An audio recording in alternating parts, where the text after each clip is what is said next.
World War II was the result of a complex mix of political, economic, and social factors. The Treaty of Versailles, imposed on Germany after World War I, played a significant role by imposing harsh penalties, territorial losses, and economic reparations on Germany. This created widespread resentment and a desire for revenge, which Adolf Hitler exploited to rise to power.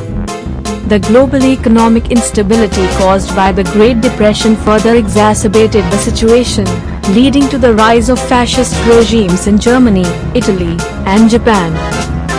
These totalitarian governments pursued aggressive expansionist policies, with Hitler's Germany seeking to overturn the post-World War I order and expand its territory. The invasion of Poland by Germany in September 1939 was the immediate trigger for the war, prompting Britain and France to declare war on Germany. However, the conflict had been brewing for years due to unchecked militarism, nationalism, and the failure of the League of Nations to maintain peace.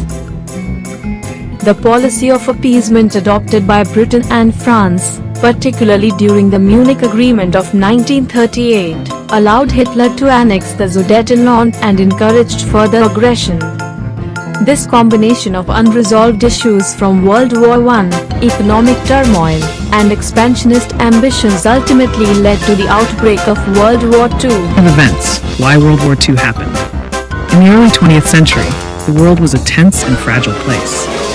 After the devastation of World War I, nations were eager to rebuild, but the peace was uneasy. Germany, once a mighty empire, was left humiliated and economically crippled by the harsh terms of the Treaty of Versailles. The treaty demanded heavy reparations and placed full blame for the war on Germany, leaving its people bitter and resentful. As the Great Depression struck in the 1930s, economies around the world collapsed and unemployment soared. Desperation led to the rise of extreme ideologies. In Germany, Adolf Hitler and his Nazi party promised to restore the nation's former glory. They tapped into the anger and frustration of the German people, blaming their troubles on Jews, communists, and the Treaty of Versailles. Hitler's ambitions were not just about restoring Germany, but expanding its territory. He began by rearming the country, violating the treaty's terms, and annexing neighboring territories like Austria and Czechoslovakia. The world watched with concern, but did little to stop him, hoping to avoid another war. However, when Hitler invaded Poland in 1939, the situation reached a breaking point. Britain and France, realizing that appeasement had failed, declared war on Germany. This marked the beginning of World War II, a conflict born from the unresolved issues of World War I, economic despair, and the rise of totalitarian regimes driven by expansionist ambitions. The war would go on to reshape the world forever.